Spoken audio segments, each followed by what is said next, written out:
Good afternoon बच्चे, कैसे हैं आप लोग। आज के इस नए वीडियो में आपका स्वागत है। जैसे कि हम लोग कल के वीडियो में चैप्टर 8 जो कंप्लीट कर चुके, तो आज हम लोग चैप्टर 9 नमक की मिठास के बारे में अध्ययन करेंगे।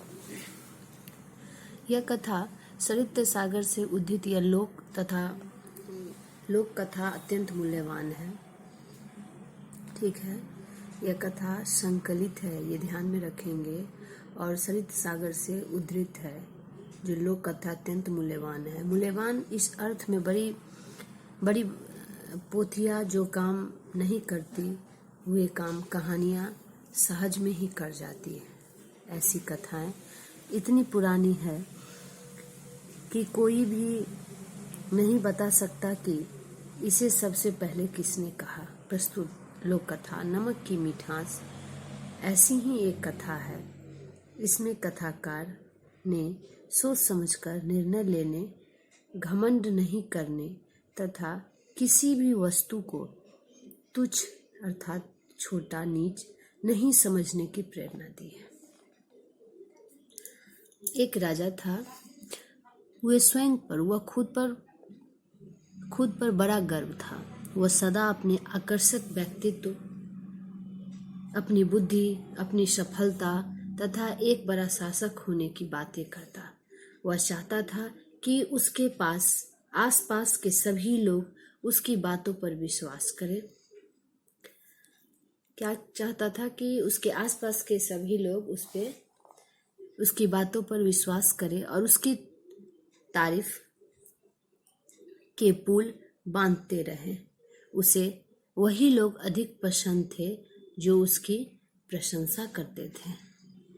राजा की 3 लड़कियां थीं। एक दिन उसने अपने प्रति उन तीनों के प्रेम की परीक्षा लेनी चाही। उसने उन्हें अपने पास बुलाया। मेरी प्यारी राजकुमारियों, वह बोला, लोग कहते हैं कि मैं बहुत बड़ा राजा हूँ। वे मुझे प्यार भी करते हैं और इतना सम्मान भी कि मेरे लिए अपनी जान भी देने को तैयार है। वे हर समय मेरी प्रशंसा के गीत गाते हैं, लेकिन मैं यह जानना चाहता हूँ कि मेरी अपनी लड़कियाँ मेरे बारे में क्या राय रखती है, क्या सोचती है। अब तुम मुझे बताओ कि तुम मुझे कितना और किस तरह का प्यार करती हो। पहले उसने अपनी सबसे बड़ी लड़की से पूछा, तो वह बताती है, पिताजी, मैं आपको बहुत प्यार करती हूँ। वह बोली, मेरा प्यार आकाश की तरह अनंत और सोने की तरह शुद्ध है। ठीक है, बड़ी लड़की क्या बताती है कि मेरा प्यार आकाश की तरह अनंत और सोने की तरह शुद्ध है। यह सुनकर राजा बहुत प्रसन्न हुआ। तब उसने अपनी दूसरी लड़की से पूछा कि वह क्या कहती है। पिताजी, मैं आपको बहुत प्यार करती हूँ। दूसरी लड़की ने उत्तर दिया, आपके लिए मेरा प्यार समुद्र की तरह असीम है और जवाहरतों की तरह मूल्यवान है। राजा प्रसन्नता से हंस पड़ा। तब उसने अपनी सबसे छोटी लड़की की ओर देखा। तुम क्या कहती हो? उसने पूछा। तुम मुझे कितना प्यार करती हो? राजा ने अपनी तीसरी बेटी से पूछा। छोटी लड़की ने उत्तर दिया, मेरा प्यार ऐसा ही है जैसा कि एक बेटी का अपने पिता के लिए होता है। ठीक है, तीसरी बेटी क्या उत्तर देती है कि मेरा प्यार ऐसा ही है जैसा कि एक बेटी का अपने पिता के लिए होता है। फिर राजा पूछता है, लेकिन फिर भी तुम मुझे कितना प्यार करती हो? राजा ने फिर पूछा, तुम्हारा प्यार किस तरह का है?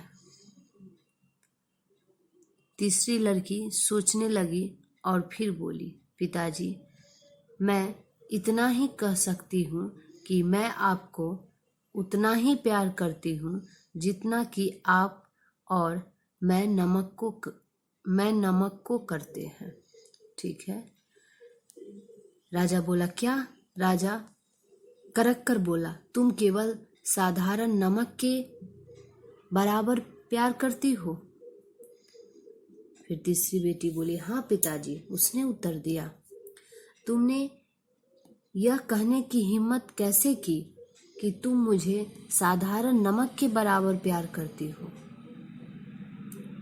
राजा गरजा, क्या मैं इतना सस्ता हूँ? तुम तत्काल अपने शब्द वापस लो, नहीं तो तुम्हारे लिए अच्छा नहीं होगा। फिर राजकुमारी बोली, लेकिन पिताजी, इससे और अच्छा तरीका मेरे पास नहीं है जिससे मैं अपना प्यार प्रकट कर सकूं।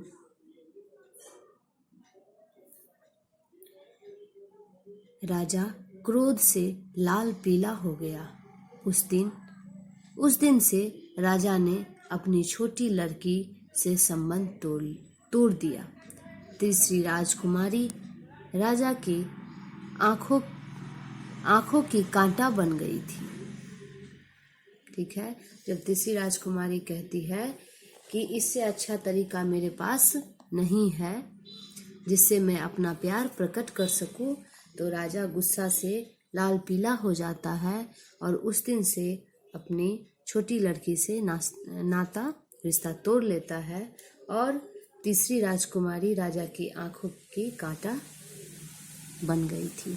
समय गुजरता गया। राजा ने अपनी दोनों बड़ी लड़कियों का विवाह दो राजाओं के साथ कर दिया और उन्हें ढेर सारा दहेज भी दिया।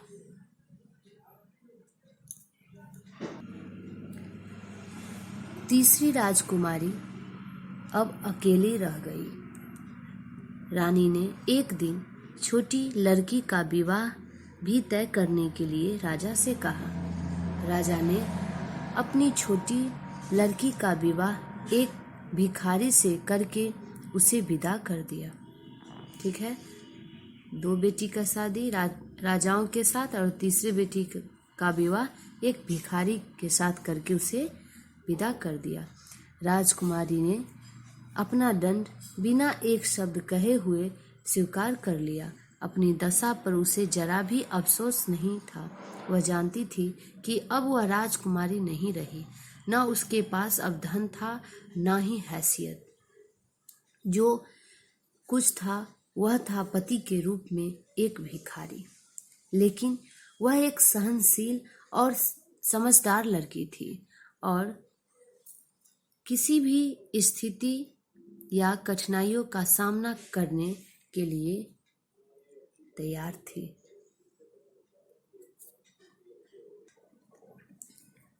तो आज हम लोग यहाँ तक अध्ययन किए। कल के वीडियो में इसे आगे जानेंगे।